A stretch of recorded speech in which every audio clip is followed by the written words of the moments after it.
Bahasan kita kali ini sampai di bab 313 berkaitan dengan masalah kurban, yaitu khususnya seseorang yang ingin berkurban, ada niatan mau kurban. Biasanya sih sudah dari sekarang kita punya ancang-ancang untuk berkurban. Mulai dari nabung, mau nabung kurban dari sekarang, nabung dia dari sekarang, disisiin dikit-dikit ya untuk berkurban.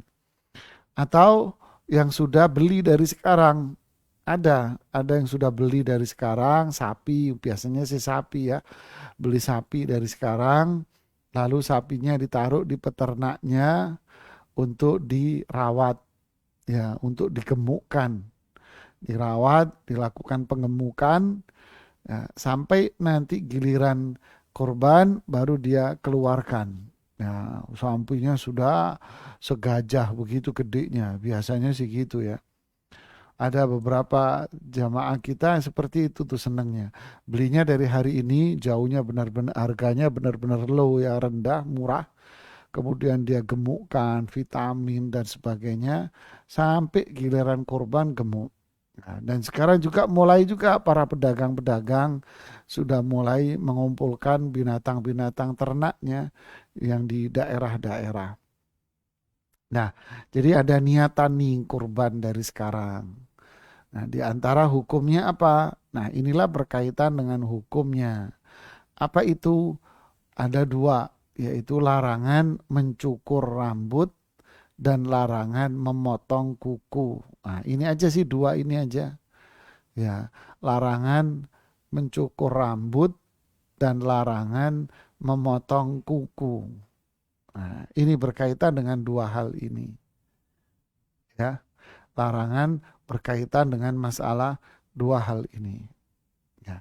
Bagaimana penjelasan dan penjabarannya? Kita baca dulu hadis yang disajikan oleh Imam An-Nawawi dan kita lihat hadis-hadis lain yang berkaitan dengan masalah ini. Kemudian kita masuk pada penjelasan para ulama fikih dan pandangan yang dinilai paling kuat dari pandangan para ulama fikih itu. Hey, kita lihat hadis di bab 313 ya. Hadis di bab 313 yaitu hadis Ummu Salamah ya. An Ummi Salamah radhiyallahu taala anha qalat qala Rasulullah sallallahu alaihi wasallam man kana lahu dhibhun yathbahuhu fa idza ahalla hilalu dhil hijjah fala ya'khudhanna min sya'rihi wala min adfarihi syai'an hatta yudahhiya, rawahu Muslim.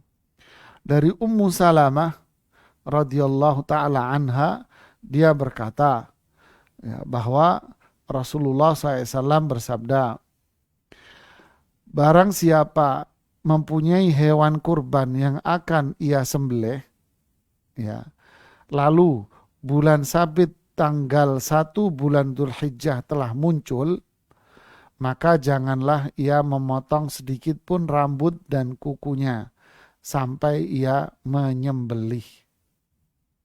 Ya, sampai dia menyembelih. Hadis riwayat Imam Muslim. Ada lagi hadis lain dengan redaksi yang berbeda ya, tapi maknanya sama. Idza ra'aitum hilala dzil hijjah, ya, jika kalian melihat hilal di bulan Dzulhijjah, wa arada ahadukum an yudhahi, salah seorang di antara kalian ingin berkurban, fal yumsik an sya'rihi wa atfarihi, hendaknya dia tidak memotong rambut dan kuku-kukunya. Ini riwayat Imam Muslim. Dan ada pula dengan redaksi dari Imam Muslim, idza dakhalatil asyru, jika masuk tanggal jika masuk 10 hari Dzulhijjah, wa arada ahadukum an yudhahi, dan salah seorang di antara kalian ingin berkurban,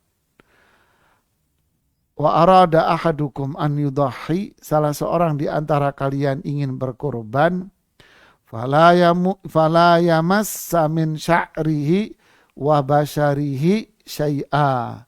Janganlah dia menyentuh rambutnya mau dan kulitnya sedikit pun.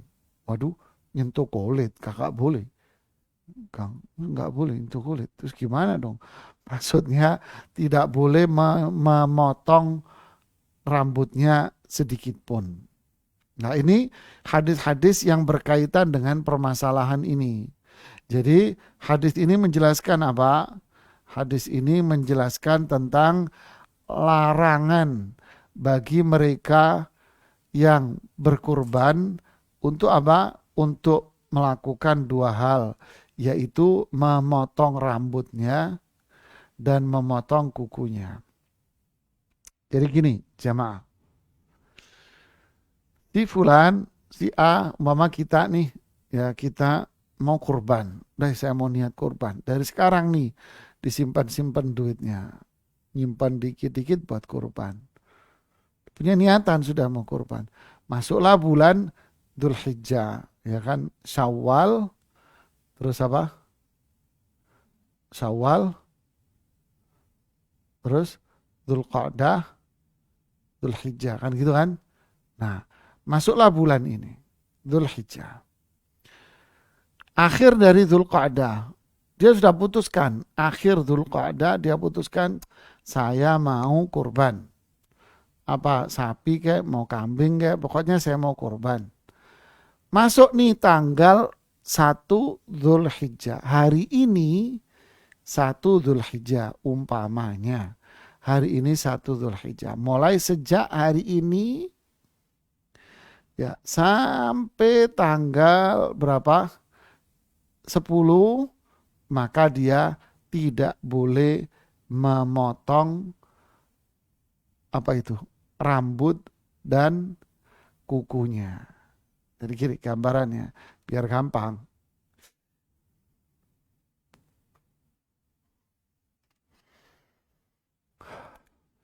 Bulan Dzulhijjah.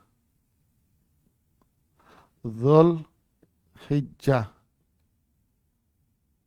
Nah, tanggal nah, sini tanggal 1 Dzulhijjah. Ya, sampai tanggal berapa? Nah, tanggal 10. Nah, di sini dia sudah memutuskan sebelumnya ini saya mau kurban. Nah, di sini saya mau kurban. Ya, ketika hilal Dzulhijjah sudah muncul tanggal mulai 1 Dzulhijjah, disinilah masalahnya. Apa itu mencukur rambut, mencukur rambut dan apa? Memotong kuku. Nah, memotong kuku nih jemaah. Oke, dari mana? Dari sini, dari tanggal 1. Masuk tanggal 1. Nah, tanggal 10 di sini kurban dipotong. Di sini kurban dipotong. Kurbannya dipotong. Nah, setelah dipotong, baru di sini dia boleh. Boleh atau berarti larangannya hilang. Nah, oke ya, larangannya hilang.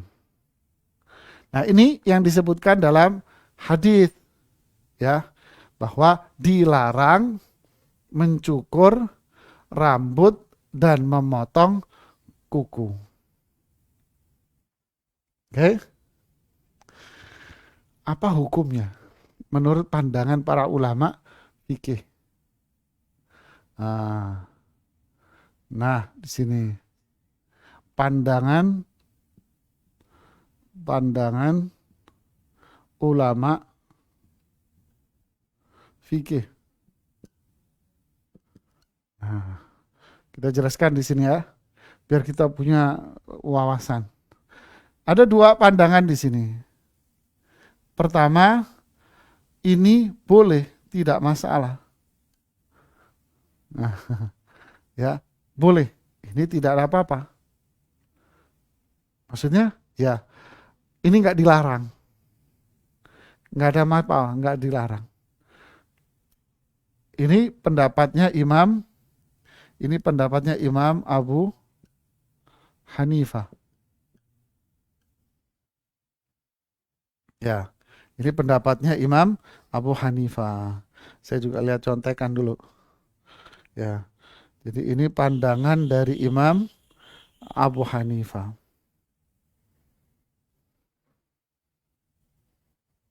Ya, ini pendapat Imam Abu Hanifah. Yang kedua, dilarang. Dilarang. Nah, para ulama yang mengatakan dilarang ini terbagi dua. Terbagi dua. Pertama, mengatakan haram. Dan ini mengatakan makruh. Yang mengatakan makruh ini ada dua, yaitu Imam Syafi'i dan riwayat Imam Malik. Riwayat Imam Malik. Sedangkan yang haram ini adalah Imam Ahmad. Ini enggak kita kasih imam ya, di sini imam. Imam Ahmad dan Imam Ishaq ibnu Rahuyah. Nah, inilah jamaah. Jadi hadis yang kita baca tadi dari riwayat Imam Muslim, hadis-hadis yang kita baca dari riwayat Imam Muslim, bisa jadi hadis ini jamaah tidak sampai kepada Imam Abu Hanifah. Ya kan? Karena Imam Abu Hanifah kan lahir antara tahun 100 sampai 150. Gitu kan? Beliau lahir sebelum 190-an kan gitu kan. Kemudian wafat tahun 150. Bisa jadi hadis tentang larangan ini belum sampai kepada Imam Abu Hanifah, bisa jadi. Nah, mereka yang melarang semuanya kembali kepada riwayat Imam Muslim tadi itu yang kita baca hadis-hadisnya. Kok beda? Ya, yang mengatakan makruh menunjukkan bahwa menunjukkan bahwa kata mereka berdalil dengan apa? Buktinya menggunakan minyak wangi boleh. Ya, kalau memang orang yang mau kurban itu disamakan dengan orang yang ihram, ini kan ceritanya ada antara yang mau kurban, yang ini mau kurban, ini dengan orang yang haji, gitu loh ceritanya jamaah. Dengan yang haji. Kalau haji kan pakai ihram. Pakai ihram dia berarti mau kurban. Kan gitu kan? Dia kurban. Tentu ini ada rincian jenis hajinya apa dan sebagainya. Ini secara ringkas saja. Berarti orang yang mau kurban dengan haji ada kesamaan dong. Gitu kan? Apa itu? Ya, tidak boleh mencukur, tidak boleh motong kuku gitu. Tapi mereka mengatakan makruh di sini apa? Buktinya ada perbedaan. Orang yang berkurban di sini, dia boleh pakai baju kelengkap, dia pakai minyak wangi, boleh. Tapi kalau orang haji kan nggak boleh. Berarti apa? Berarti larangannya tidak sampai kepada yang haram. Karena ada satu perbedaan di situ. Memaknai ini makruh. Ya. Kemudian yang mengatakan haram, mengatakan, loh ini larangan jelas, tentu beda antara yang kurban dengan yang haji. Terjadi perbedaan, kalau yang haji ya dia terikat dengan hukum-hukum yang ada pada manasik haji. Sedangkan mereka ini tidak mau haji. Dia bukan tidak mau, belum ada kewajiban haji. Dia tidak haji di sini. Sehingga ada hukum khusus bagi mereka yang tidak haji dan berkurban, ada hukum khusus bagi mereka, yaitu apa? Dilarang mencukur. Dan kaedahnya semua perbuatan yang dilarang itu berarti haram hukumnya. Nah, ini ya. Makanya apa namanya? Pendapat yang wallahu a'lam bissawab ini yang dikuatkan. Ini pendapat yang kuat yang mengatakan ini haram, ya. Ini yang kuat. Yang jelas pelarangan ini disebutkan oleh kebanyakan para ulama. Jadi ini pendapatnya siapa? Mayoritas para ulama. Jadi mayoritas ulama mengatakan ini dilarang, nggak boleh. Ya, dilarang. Oke, berarti kita di sini mengatakan dilarang. Nah, dilarang, dilarang, dilarang apa? Satu, mencukur. Di sini yang ini memotong aja. Dilarang memotong, memotong kuku. Nah, di sini dilarang apa? Mencukur, mencukur rambut. Yang dimaksud dengan rambut ini apa? Ya semua rambut. Rambut apa? Kepala. Kepala.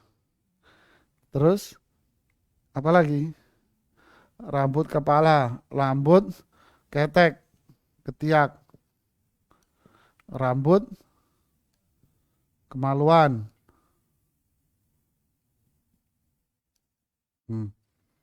Terus apa lagi? Rambut yang lain. Terus sekarang rambut lainnya, rambut lainnya. Kumis. Oh ya, tar dulu. Kumis, ya kan? Kumis. Semuanya K ini. Ya kan? Kepala, ketiak, kemaluan, kumis, lainnya. Lainnya. Ya kan? Ini yang dilarang. Oke, paham? Kemudian di sini pertanyaan yang muncul lagi, siapa? Siapa yang dilarang? Nah loh, siapa yang dilarang? Siapa yang dilarang? Pak Budi mau kurban. Ya, Pak Budi mau kurban, ini ceritanya. Kurban, satu kurban, niatannya dia apa? Saya mau kurban, saya niatkan buat orang tua saya masih hidup, buat ibu saya, buat bapak saya, kemudian buat istri saya, kemudian buat anak saya. Kan? Oh, istrinya ada dua. Oh iya, buat istri yang kedua juga. Umpamanya. Ya kan? Buat ini. Oke. Lalu Pak Budi menyerahkan kurbannya ke panitia Idul Adha di masjid. Ini Pak, saya beli sapi. Limosin Pak. Waduh, 50 juta nih. Saya mau beli yang limosin. Atau dia bawa sapi, ini sapi saya Pak. Sapinya dia. Oke, terima kasih Pak. Dicatat. Yang melaksanakan kurban siapa? Masjid. Masjid yang ngasih makan sampai tanggal 10. Kemudian masjid yang motong, masjid yang ngulitin, masjid yang karkasnya, dan sebagainya. Pertanyaan, siapakah yang dilarang motong rambut dan motong kuku? Ayo, jawab pertanyaannya. Hah? Dapat hadiah sarapan dari dapur masing-masing. Hah? Siapakah yang terkena kewajiban? Yang pertama tadi, Pak Budi kurban untuk orang tuanya yang masih hidup, istrinya, anaknya. Apakah semua keluarga Pak Budi, istrinya, orang tuanya, anaknya dilarang juga? Ada yang jawab. Pak Budi tanya ya. Ada yang jawab. Silakan menikmati sarapan Anda dari dapur Anda ya. Jadi, apakah semua keluarganya? Ya, jangan-jangan yang jawab Pak Budi namanya dia. Ya. Bagaimana dengan masjid, panitia pelaksana? Apakah dia juga harus memotong, terkena larangan ini? Nah, jawabannya apa? Siapa yang dilarang? Siapa yang dilarang apa? Dia yang apa? Berkurban. Nah, dia yang berkurban. Saja, tambahin saja. Dia yang berkurban saja. Nah, jadi dalam kasus contoh tadi, berarti yang kena larangan ini adalah siapa? Pak Budi saja. Orang tuanya? Enggak. Istrinya? Enggak. Anak-anaknya? Enggak. Bagaimana dengan masjid yang wakil? Posisi masjid kan wakil, penerima wakil. Ya, perwakilan dari Pak Budi. Mereka yang di masjid wakil, ya tidak kena larangan ini. Ya, tidak kena larangan ini. Tapi kalau mereka sendiri yang berkorban, ya mereka kena larangan itu karena dianya korban juga. Contoh lain, Pak Budi berkorban, masih cerita Pak Budi ini. Korban sapi. Dia niatkan untuk orang tuanya, istrinya, anak-anaknya. Tiba-tiba istrinya begini, ya saya mau kurban sendiri deh. Kan saya punya penghasilan. Duit saya lebih banyak loh dari duit kamu ya. Umpamanya, ya kan? Kok belagu begini, karena namanya saya contoh ya. Ya, saya mau kurban sendiri deh ya. Ya udah nggak apa-apa. Kurbanlah sendiri sang istri ini. Kamu mau beli apa? Saya mau beli sapi, tapi yang biasa aja. Belilah sapi, berapa? 20 juta umpama. Ya gede juga ya. Mak beli sapi. Beli sendiri nih istrinya. Beli sapi sendiri. Nah, berarti yang kena kurban siapa sekarang? Yang kena kurban, yang kena larangan. Ini siapa? Pak Budi doang? Tidak. Berarti yang kena larangan adalah Pak Budi sama Ibu Budi. Karena Ibu Budi ikut-ikutan, bukan ikut-ikutan, salah ucap saya. Karena Ibu Budi ikut berkorban.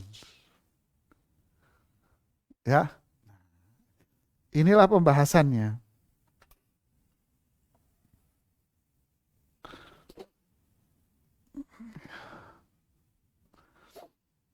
Silakan kalau ada yang mau dicatat atau apa.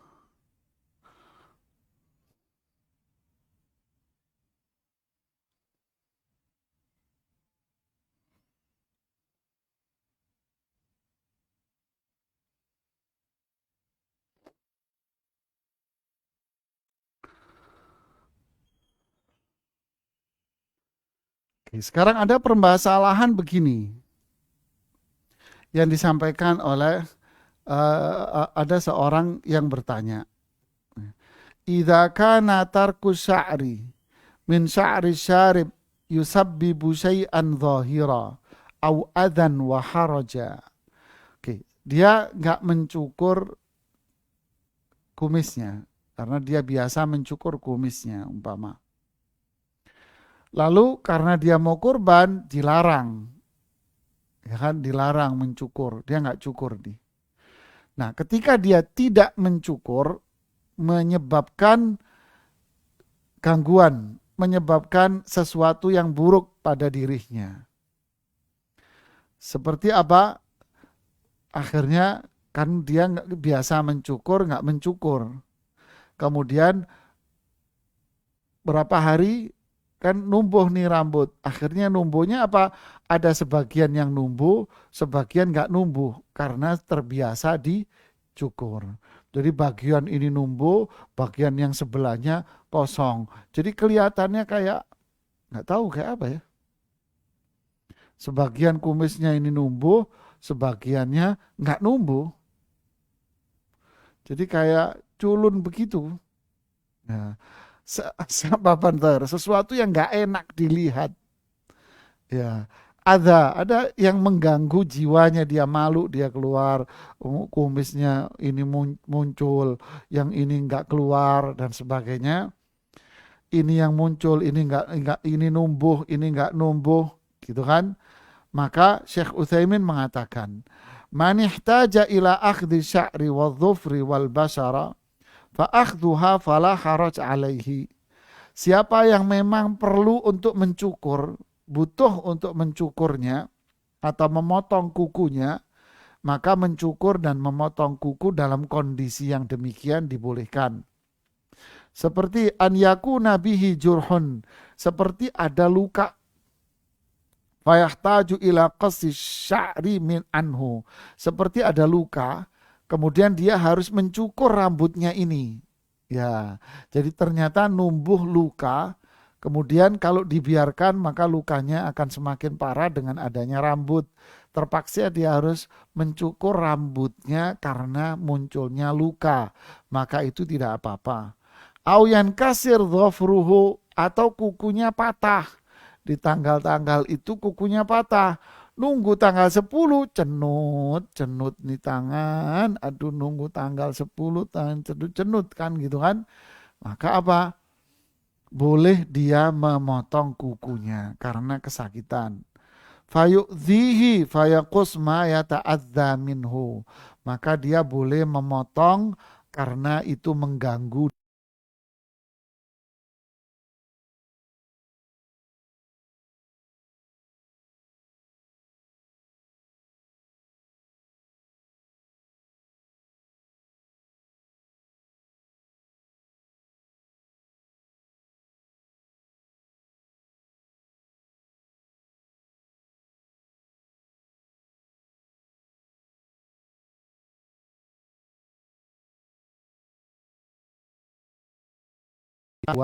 Penjelasan Muhammad Saleh Al-Utsaimin rahimahullahu taala.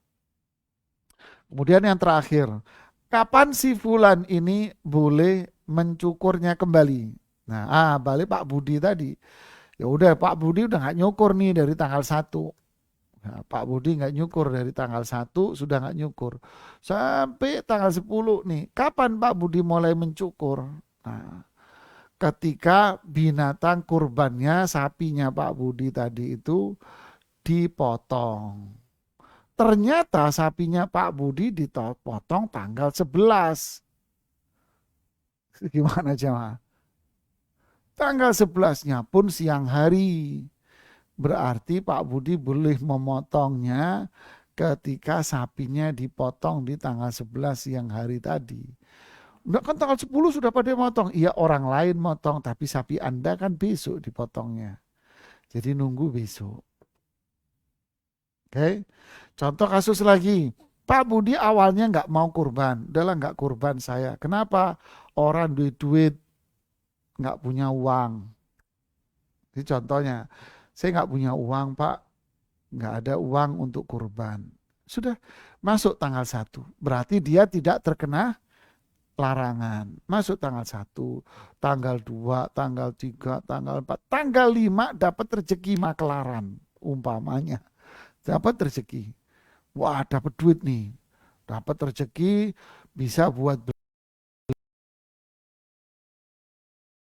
beli di. Nah, barulah dari tanggal 5, tanggal 6 baru kepikiran, saya mau kurban. Saya mau kurban. Sejak tanggal 5 itu Pak Budi mikir, saya mau kurban. Kenapa? Sudah punya duit, saya mau beli kambing. Terus bagaimana dengan masalah larangan? Berarti sejak saat itu, sejak tanggal 5, Pak Budi tidak boleh mencukur. Loh, kan kemarin kan nggak ada niatan kurban, nggak punya duit. Setelah tanggal 5 muncul duitnya, rezekinya, dari tanggal 5 baru punya niatan, ya berarti sejak saat itu tidak boleh mencukur. Sampai kapan? Sampai binatang kurban Pak Budinya yang dipotong, bukan punya orang. Oh dipotong tanggal 11, ya udah nungguin dipotong tanggal 11. Oh dipotong tanggal 12, ya udah tungguin tanggal 12. Ya, barakallahu fiik, ini bahasan kita di hari ini. Ya, alhamdulillah. Agak cepat nih hari ini bahasannya. Karena hadisnya satu. Ya, oke, bahasan yang berikutnya ini panjang sekali ini. Ya, berikutnya insya Allah nggak panjang sekali sih, panjang lah, tentang bersumpah dengan selain Allah. Wah, ini seru nih. Kita bahas ini di Senin depan insya Allah. Ya, kita lihat pertanyaan yang masuk. Assalamualaikum warahmatullahi wabarakatuh. Waalaikumsalam warahmatullahi wabarakatuh. Jazakallah atas kesempatan yang telah diberikan kami. Titipan pertanyaan dari Umahat. Assalamualaikum Ustaz, mohon bertanya. Waalaikumsalam warahmatullahi. Kalau kita telah berkurban di masa-masa yang lalu dan tidak tahu cukur-mencukur ini, apakah kurbannya tahu apa yang harus, apakah bertaubat? Jazakallahu khairan. Ya, bismillah, alhamdulillah, salatu wassalamu ala rasulillah. Dulu nggak tahu kita masalah cukur mencukur ini dilarang, bahkan pendapat yang dikuatkan itu haram ya, kecuali kondisi darurat, sakit, gangguan seperti yang tadi itu. Ya, kita nggak tahu dulu ya, nggak tahu, makfu, tidak ada apa-apalah, dimaafkan, ya, dimaafkan, nggak ada masalah. Lagian ini juga kan larangan ini tidak ada kaitan dengan sah atau tidak sahnya kurban. Ya, tidak ada kaitan dengan sah atau tidak sahnya kurban kita. Wallahu alam. Pertanyaan berikutnya. Pertanyaan berikut. Ustaz mohon nasihatnya, bagaimana kalau berkurban dengan hutang karena uangnya masih di perjalanan? Sudah ada tapi jazakallah. Menarik ini. Bismillah, alhamdulillah, salatu wassalamu ala rasulillahi wa ba'd. Duitnya dalam perjalanan, Masya Allah. Kayak ngirim barang, duitnya dalam perjalanan. Halus banget nih ibu, ya Allah. Gitu ya. Intinya kurban ini wajib bagi siapa? Bagi mereka yang memiliki kemampuan untuk membeli kurban. Yang dimaksud mampu ini siapa? Yaitu orang yang memiliki kelebihan dari kebutuhan pokoknya. Berarti dia yang mampu. Memiliki kelebihan dari kebutuhan pokoknya. Berarti dia mampu. Kan? Lu kelebihannya berapa? Ya terserah, kelebihannya bisa kambing, bisa seekor kambing, bisa 2 ekor kambing, kelebihannya bisa sapi kan gitu kan. Tergantung kemampuan dan kelebihan orangnya. Nah, sekarang seseorang di saat mau kurban tidak ada uang. Cuman ada orang yang berhutang sama dia jumlahnya besar. Belum bayar sampai saat ini. Bayarnya kapan? Bayarnya nanti. Nanti itu kapan? Setelah Idul Adha selesai. Berarti di saat Idul Adha tiba, dia tidak punya uang alias kategori tak mampu untuk berkurban. Sehingga dia tidak diperkenankan untuk berhutang untuk ini karena dia memang tidak mampu untuk berkurban. Ya, barakallahu fiik. Jazakallah khair Ustaz. Sekian pertanyaan dari Umahat. Ya. Kita masuk dari pertanyaan yang di chat ya. Dari Imam Rabbani di Sukabumi, rajin nanya ini Imam Rabbani ini, Masya Allah. Assalamualaikum warahmatullahi wabarakatuh. Waalaikumsalam warahmatullahi wabarakatuh. Ustadz, di hari tasyrik itu kan dilarang melaksanakan puasa. Sementara melaksanakan puasa Ayyamul Bid dilakukan di tanggal 13, 14, dan 15. Dan tanggal 13 itu masih hari tasyrik. Lalu apakah puasa Ayyamul Bidnya cukup dilakukan di tanggal 14 dan 15 saja? Jazakallahu khairan. Masya Allah, mantap ini Imam. Apa kalau Sunda itu manggilnya? Apa? Akang ya. Makasih nih Akang nih. Bismillah, alhamdulillah, salatu wassalam rasulillahi wa ba'd. Begini, puasa Ayyamul Bid itu memang disunnahkan. Bisa dilakukan satu dari dua cara. Ini kesimpulannya ya. Bisa dilakukan satu dari dua cara. Pertama, bisa dilakukan di tanggal yang telah ditentukan itu. Siapa yang menentukan tanggal? Yaitu Rasulullah SAW. Yaitu tanggal 13, 14, 15. Bisa dilakukan di tanggal ini. Oke. Yang kedua, kalau memang dilakukan di tanggal ini nggak mampu, maka boleh Anda melakukannya di tanggal mana saja. Yang penting 3 hari berturut-turut.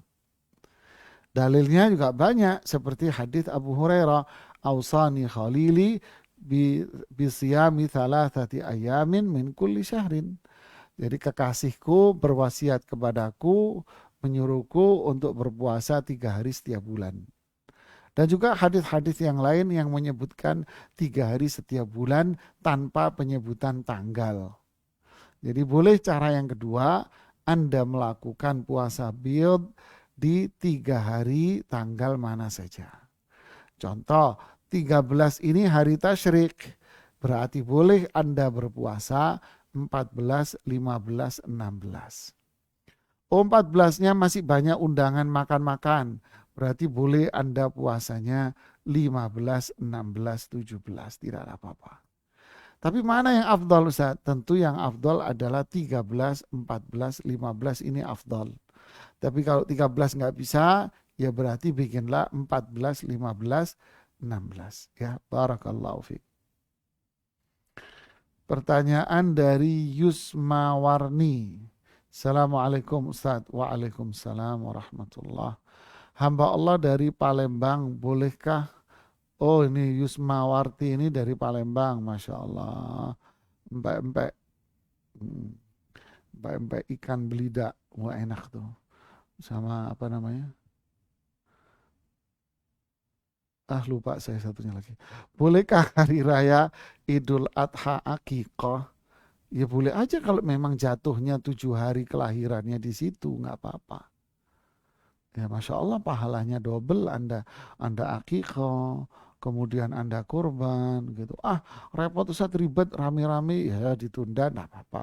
Tapi pas afdalnya kan 7 hari dari kelahiran. Ya, barakallahu fiik. Dari Erni Ummu Fakhri. Assalamualaikum ya Ustadz. Waalaikumsalam warahmatullahi barakallahu fiik wa fika barakallah. Afwan, ada teman anak Ustadz menyamakan kurban dengan hadiyu syukur yang dilakukan di tanah haram. Jadi teman anak itu waktu haji tidak melakukan hadiyu syukur lagi di tanah haram karena dia telah berkurban di kampungnya. Padahal yang anak tahu hadiyu itu karena kita haji tamato. Ya Ustadz, bagaimana ya Ustadz? Syukran. Bismillah, alhamdulillah, salatu wassalamu rasulillah ba'd. Saya tidak tahu selama belajar fikih ada yang namanya hadiyu syukur, tidak tahu saya. Yang kita tahu hadiyu itu adalah orang yang melakukan haji tamattu, ya, dan melakukan haji qiran. Dia punya kewajiban untuk al-hadiyu. Hadiyu itu apa? Bawa-bawa binatang. Ya kan? Kalau qiran dia bawa-bawa binatang. Ya, kalau tamattu itu dia memotong hadiyu di haram karena dia melakukan haji jenisnya tamattu, tangi mangan turu. Tamattu kata orang Jawa Timuran, tamattu tangi mangan turu gitu. Tamattu itu haji dengan umroh dengan haji. Disebut tamattu ay yatamatta'u bi umratihi ilal hajj. Nah, yang disebutkan dalam ayat faman tamatta'a bil umrati ilal hajj famastaisara minal hadi. Siapa yang melakukan haji tamattu' dengan umroh tadi dan haji, maka dia harus melakukan hadiyu. Jadi disebut haji tamattu' karena dia datang ke Makkah umroh. Habis umroh dia bebas, tahallul sebebas-bebasnya. Sampai waktu haji tiba. Nah, ini yang disebut dengan tamattu' menikmati. Ya. Nah, karena dia ini maka dia membayar hadiyu. Jadi tidak ada ceritanya hadiyu syukur. Kalau mau syukuran di rumah saja. Syukur karena Allah berikan kemudahan untuk berangkat haji. Silakan syukuran dengan tetangga dan keluarga. Ya, oke. Ada pertanyaan dari Yulianti di Taipei. Masya Allah di Cina nih. Taipei ya Cina. Barakallahu fiki. Assalamualaikum warahmatullahi wabarakatuh. Waalaikumsalam warahmatullahi wabarakatuh. Semoga Ustadz selalu dalam rahmat Allah. Amin. Ya Rabbal Alamin. Semoga kita semua senantiasa mendapatkan rahmat dari Allah Subhanahu wa Ta'ala. Ayah saya tidak mampu berkurban. Apa boleh jika saya yang punya uang selalu menyerahkan uang pada ayah untuk berkurban dan saya sendiri tidak berkurban? Tidak. Ada jawaban di sini. Bismillah, alhamdulillah, salatu wassalam rasulillahi wa ba'd. Ada jawaban dari Syekh Abdul Aziz bin Fauzan. Abdul Aziz bin Baz. Ada Syekh bin Baz rahimahullah memberikan jawaban seperti ini. Nih, idza kana huwa yudahhi min malihi an nafsihi au an walidai, jika seseorang itu berkurban dari hartanya dia sendiri, ya, dari hartanya dia sendiri, untuk dirinya sendiri, atau untuk kedua orang tuanya, berarti untuk dia sendiri, atau hanya untuk orang tuanya saja, seperti yang pertanyaan Yulianti di Taipei ini. Jadi dia ngirim duit buat orang tuanya saja, dianya enggak, gitu ya. Au anhu, atau untuk dia saja, orang tuanya enggak, gitu ya. Wa an ahli baitihi jami'an, atau untuk dia dan untuk keluarganya semuanya. Wa huwal afdal, ini yang paling baik, kata Syekh Abdul Aziz bin Baz. Idza kana anhu wa an ahli baitihi, jika itu untuk dia dan untuk keluarganya. La yakhussul walidaini wahdahum, tidak hanya dikhususkan buat kedua orang tuanya saja. Ya, tidak dikhususkan buat kedua orang tuanya saja. Bal yudhifu nafsahu ma'ahum, tetapi diniatkan untuk dia dan orang tuanya. Nah, ini jelas.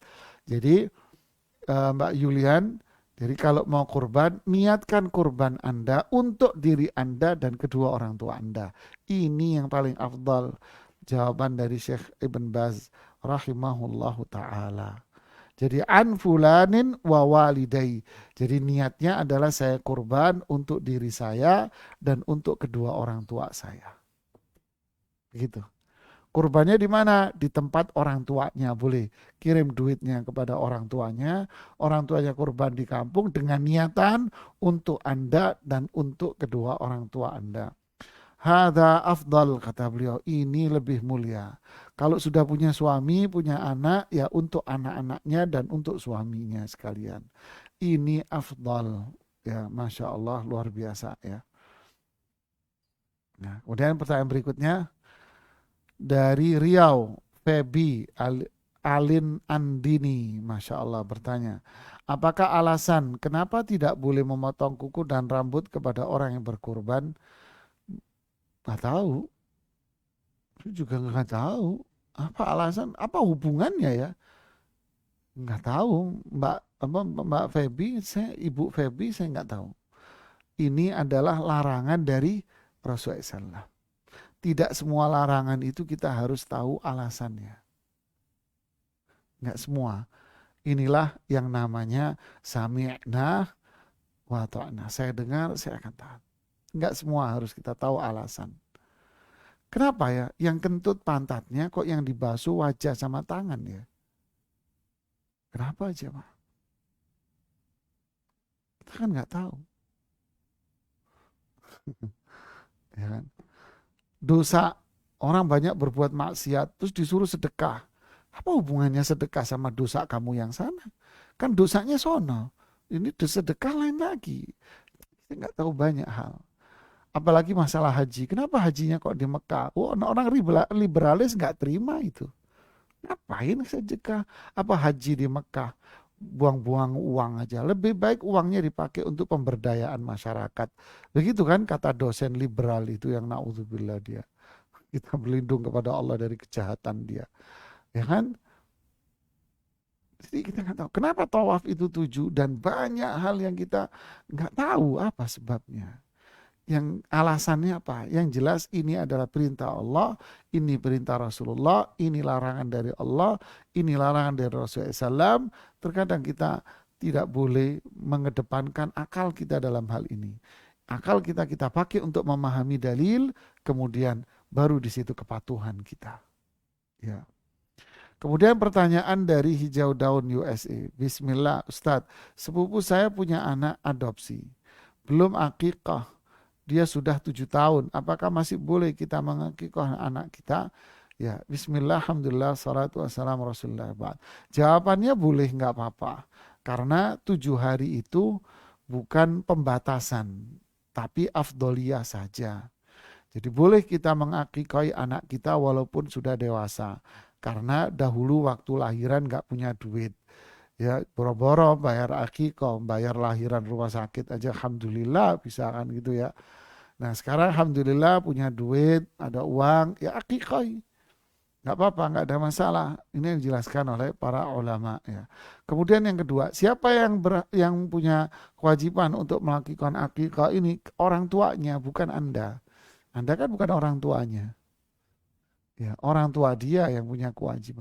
Tapi orang tuanya masih miskin, ya sudah berarti dia masih belum ada kewajiban. Dari Ibu Virginia di USA. Assalamualaikum Ustadz. Waalaikumsalam warahmatullahi. Izin bertanya, kalau Ana mau kasih kurban untuk kakak, terus siapa yang dilarang gunting rambut dan kuku? Niatnya buat siapa? Ya kan gitu. Kalau niatnya saya mau kurban buat saya dan kakak saya, berarti yang kurban Anda. Kan niatnya begitu seperti yang dijelaskan oleh Syekh Abdul Aziz bin Baz rahimahullah tadi. Oh buatlah kurban ini untuk Anda dan kakak Anda. Berarti larangannya siapa? Yo Anda yang berkurban. Karena kakak Anda nggak ada kemampuan untuk berkurban. Yang punya kemampuan berkurban adalah Anda. Jadi niatnya bikin double Anda dan kakak Anda. Pertanyaan berikutnya dari namanya Kuyai. Mungkin bukan namanya kali ya, Kuyai. Assalamualaikum warahmatullahi wabarakatuh Ustaz. Waalaikumsalam warahmatullahi wabarakatuh. Bolehkah kurban untuk orang tua dan suami yang sudah meninggal? Nah, dari tadi saya menunggu jawaban pertanyaan ini. Ya, Bismillah, Alhamdulillah, salatu wassalam Rasulullah ba'd. Syekh Muhammad Shalih Utsaimin mengatakan kurban itu bagi orang yang hidup saja. Kalau sudah wafat maka terputuslah kewajiban dia untuk berkurban. Karena kurban ini kan wajib bagi yang mampu. Kalau dia wafat ya sudah.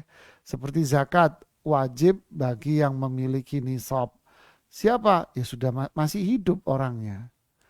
Ya, masih hidup orangnya. Kalau sudah meninggal, ya hartanya kan jadi warisan. Nah, sholat wajib bagi yang masih hidup. Kan, begitulah seterusnya ya. Kemudian dari Luki. Bismillah Ustadz, maaf tidak sesuai materi.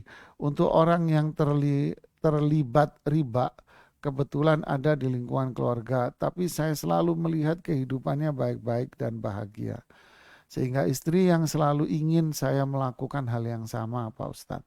Meskipun saya selalu menolak. Tapi saya tetap tidak melakukannya. Ya begini, Bismillah, Alhamdulillah, salatu wassalamu ala Rasulullah.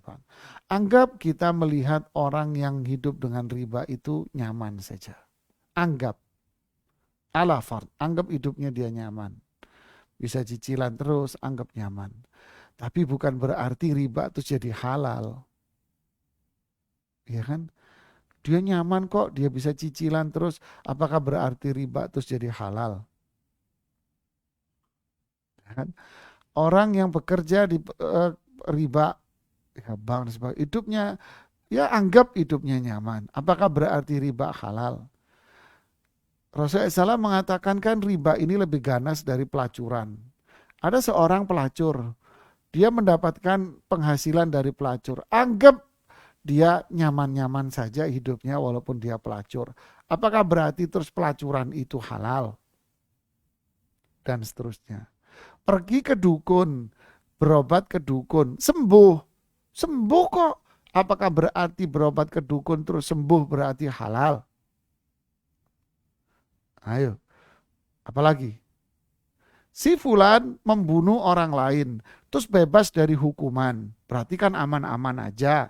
Korupsi, aman-aman aja. Apakah berarti itu halal? Ya, rusak dong hukum kalau dilihat begitu. Larangan ya larangan. Ya, apalagi ini larangannya dari Allah. Semua perkara yang dilarang oleh Allah. Ingat, semua perkara yang dilarang oleh Allah pasti akan melahirkan azab. Pasti azab di kubur dan pasti azab di akhirat. Dan ingat, dunia pun pasti akan melahirkan kehidupan yang azab juga. Kita aja yang nggak tahu. Kan Anda melihat kayaknya. Kan Anda belum tahu bagaimana psikologi dia, bagaimana ekonomi dia, bagaimana rumah tangga dia. Kan nggak tahu Anda. Bisnisnya bagaimana, kan nggak tahu. Bisa jadi bisnisnya carut marut, bisnisnya penuh perbuatan yang haram, kita kan nggak tahu. Jadi jangan melihat hanya sebatas itu terus langsung kita membuat kesimpulan yang serem gitu, menghalalkan yang haram ya. Oke, dari Bu Ririn, Jawa Timur. Ustadz, dosakah ana menjenguk teman orang tua yang sakit? Dia Nasrani, tanpa sadar ada mencium tangannya padahal dia ikhwan. Waduh, ya bismillah, alhamdulillah, salatu wassalam rasulullah ya ba'd. Dosakah? Iya ibu, dosa. Ya dosanya double ini bu, mohon maaf ya, dosanya double. Pertama, menjenguk orang sakit itu ibadah mulia. Sampai Rasulullah SAW mengatakan siapa yang pagi ini menjenguk orang sakit, siapa yang pagi ini bersedekah, siapa yang pagi ini mengantar jenazah. Abu Bakar Siddiq mengatakan saya yang Rasulullah. Siapa yang melakukan ini hari ini maka dia masuk surga. Belum lagi hadis siapa yang menjenguk orang sakit dia akan ditemani para malaikat yang jumlahnya sampai 70.000 malaikat. Dan yang lain. Faedah, keutamaan, ibadah, pahala yang begitu besar.